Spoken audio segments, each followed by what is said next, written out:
Hello students, I hope you guys are doing great. आज की video में हम कंपेयर करने वाले हैं एनमैट एंड स्नैप। ओके, और हम एनमैट की बात करते हैं तो नॉर्मली इसको कहा जाता है कि भाई कैट के बाद सबसे ज्यादा जो पॉपुलर एग्जाम हो रहा है वो एनमैट है।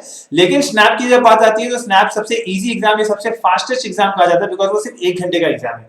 बट हम जब इसको कंपेयर करेंगे so we are going to see the cut off, we are going to see कि इन दोनों एग्जाम्स के थ्रू कितने सारे अच्छे अच्छे टॉप कॉलेजेस में आपको चांसेस मिलते हैं अप्लाई करने के लिए। At the same time okay, कौन से टॉपिक्स का कितना वेटेज है so that you can take a very smart and informed decision कि आपको कौन से एग्जाम पे फोकस करना चाहिए between the two. Okay, so let's get started off. Okay, quick reminder guys before I go ahead is to subscribe the channel, hit the like button as well, okay, if you like the content, and press the bell icon, okay, so that you get all our updates regularly। अब सबसे पहले तो overall paper pattern को compare कर लो और इसके अंदर दो तीन चीज मेन हाईलाइट है। पहली चीज, स्नैप में कोई भी सेक्शनल टाइम लिमिट नहीं है, 1 घंटे का पेपर है। अब आप अपने हिसाब से 1 घंटे में if you are good in logic, if you good in quants, आप वो हिसाब से उतना अपना टाइम को मैनेज कर सकते हो। Okay, this is only the suggested time, but वहां पे कोई टाइम लिमिट नहीं है।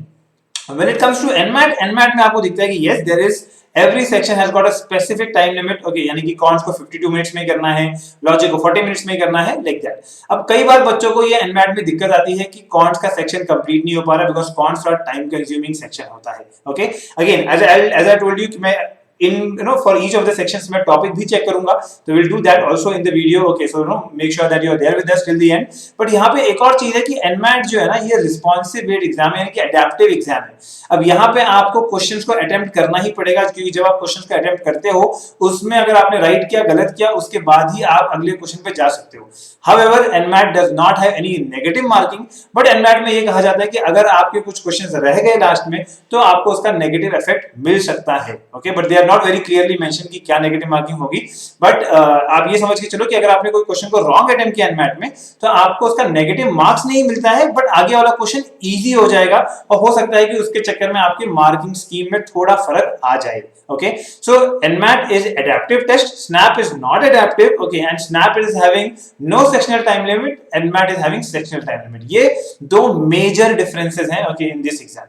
अब जब मैं इसके बाद इसके टॉपिक्स पे आता हूं तो let's see the first thing here। okay, अब अगर मैं quant सेक्शन को कंपेयर कर रहा हूं, quant सेक्शन ओवरऑल 36 क्वेश्चन आपको NMAT में दिख रहा है, 20 क्वेश्चन आपको यहाँ पे SNAP में दिख रहा है। अब यहाँ पे NMAT की एक बहुत बड़ा पॉइंट है जो कि कई बार स्टूडेंट इसको मिस करते हैं, 12 questions is coming on data interpretation. और जो स्टूडेंट्स डेटा इंटरप्रिटेशन यानी कि कैलकुलेशन में वीक है, डेटा इंटरप्रिटेशन पर काफी टाइम ले लेते हैं, वो वहां पे कट ऑफ भी क्लियर नहीं कर पाते या पेपर को पूरा अटेम्प्ट नहीं कर पाते। That is a good thing with snap. Snap में सिर्फ एक सिंपल सा क्वेश्चन आता है, डेटा इंटरप्रिटेशन जैसा क्वेश्चन होता है। We can not say that कि पूरा एक सेट है बिकॉज़ सिर्फ एक ही क्वेश्चन आ रहा है। तो यहाँ पे आपको अगर आप अरिथमेटिक कर रहे हो, जो कि आप वैसे भी करोगे NMAT के लिए, कैट के लिए भी करोगे, ज्योमेट्री आपको स्नैप में आ रहा है, आपको NMAT में ज्योमेट्री नहीं आ रहा है, अलजेब्रा आपको वैसे भी यहाँ पे भी पढ़ना है, कैट के लिए भी पढ़ना है। सो मोर और लेस स्नैप जो है वो डेटा इंटरप्रिटेशन पे बहुत ज्यादा फोकस नहीं करता है, और ओवरऑल जो इन जनरल कॉन्ट्स है जो आप वैसे भी NMAT के लिए या कैट के लिए पढ़ने वाले हो वही चीज है। So that is a good thing कि स्नैप में डेटा इंटरप्रिटेशन के ऊपर इतना ज्यादा फोकस नहीं है in this exam. On the other side NMAT में अगर आपको कॉन्ट्स का कट ऑफ क्लियर करना है, you have to be very good in your calculation speed. आपको 12 क्वेश्चंस डेटा इंटरप्रिटेशन के आएंगे, दैट कैन बी 3 सेट्स और 2 सेट्स, बट वो आपको उस डेटा इंटरप्रिटेशन को करने के बगैर आपका जो है वो कट ऑफ क्लियर नहीं होगा। That is one of the points for NMAT exam. So yes, you can take a informed decision here okay, कि आपको कॉन्ट्स में किस चीज में ज्यादा आपका वहां पे आपका एडवांटेज है। डेटा इंटरप्रिटेशन आता है तो भाई NMAT में ज्यादा फोकस करो, स्नैप अगर करना है तो डेटा इंटरप्रिटेशन नहीं भी आता है तो भी आपका स्नैप में अच्छा स्कोर आ सकता है। Okay, great, going ahead. अब मैं वर्बल सेक्शन की बात करूंगा। वर्बल सेक्शन में एक और चीज बहुत इंपॉर्टेंट दिखेगी आपको, NMAT में आ रहा है रीडिंग कॉम्प्रिहेंशन और यहाँ पे स्नैप में रीडिंग कॉम्प्रिहेंशन आपको दिख ही नहीं रहा है। That's again one of the areas कि भाई आपको out of the 2 RCs normally जो NMAT में आते हैं, एक RC तो स्टूडेंट्स को करना ही पड़ता है। अब वहां पे जो एक RC नहीं करोगे आप वो चल जाएगा, लेकिन एक RC अटेम्प्ट करना ही करना है, जो कि स्नैप में आ भी नहीं रहा है। Again that makes a little good side for snap okay from the topic perspective, कि यहाँ पे आपको दिख रहा है कि स्नैप में आपको RC नहीं करनी है। बाकी सारे टॉपिक्स ऑलमोस्ट सेम है NMAT और स्नैप में, जिसमें कि आपको काफी इजी होता है, काफी फटाफट कर सकते हो। तो ये 15 क्वेश्चन जो वर्बल में आते हैं ये बहुत इजीली स्टूडेंट 10 मिनट में भी खत्म कर देते हैं स्नैप एग्जाम। बट यस, यहाँ पे आपको जो ऑलमोस्ट 28 मिनट्स मिल रहा है उसके अंदर मैक्सिमम टाइम आपका RC के पीछे जाएगा। Again that makes one of the reasons why SNAP is considered to be an easy exam। Okay, going ahead, अब मैं यहाँ बात कर रहा हूँ लॉजिकल रीजनिंग की।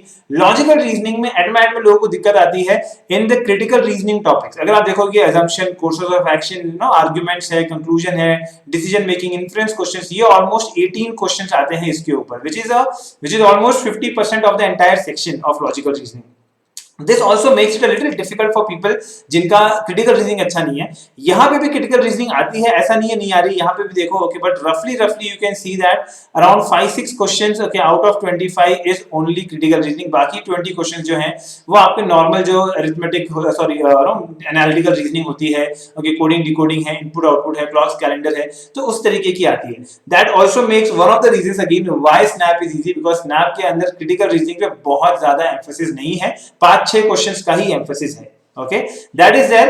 अदरवाइज अगर मैं इन दोनों एग्जाम्स को कंपेयर करता हूं on a broader scale, okay, एक चीज आपको मैं और बता दूं कि यहाँ पे भी आपको ऑलमोस्ट 42-43 के आसपास मार्क्स लाना है, मतलब कि ऑलमोस्ट 70% स्कोर करना है आपको व्हेन इट इज स्नैप। और सेम चीज यहाँ पे भी है, आपको 108 में से कम 75 क्वेश्चंस के आसपास आपको यहाँ पे भी राइट लेके आना पड़ता है, which is again close to 70%, okay, performance. यानी कि मोर और less in terms of the number of question जो आपको राइट करने हैं ना, in terms of the percentage basis, वो दोनों में सेम ही है। बट यस, स्नैप आपको कई सारे हैवी क्वेश्चन जो है, जैसे डेटा इंटरप्रिटेशन नहीं दे रहा है, आरसीज नहीं दे रहा है, उस तरीके की चीजें कम कर रहा है, ओके, और आपको क्रिटिकल रीजनिंग का भी लोड जो है वो कम कर रहा है। सो उस तरीके से स्नैप थोड़ा इजी है compare to NMAT, but SNAP आपको टाइम कम दे रहा है, ओके, एनमैट आपको थोड़ा सा टाइम ज्यादा दे रहा है। Otherwise, okay, between the to snap is definitely easier. Snap में ज्यादा कॉलेजेस हैं अच्छे, अगर आप देखोगे SIBM पुणे है, उसके अंदर SCM HRD आ रहा है, वो भी 20 लाख के ऊपर है। एनमैट में सिर्फ एक ही कॉलेज है जो मोर देन 20 लाख का पैकेज दे रहा है, which is NMIMS Mumbai. So if you ask me, between these two exams, definitely Snap is a exam जहां पे आपको ज्यादा फोकस करना चाहिए या आपको उसको ज्यादा प्रायोरिटी देना चाहिए, बिकॉज उसके अंदर ज्यादा अच्छे कॉलेजेस भी हैं, एग्जाम भी थोड़ा इजी है। बट यस, क्योंकि 1 घंटे का एग्जाम है तो you will have to show your performance quickly in a very short span of time. All the best.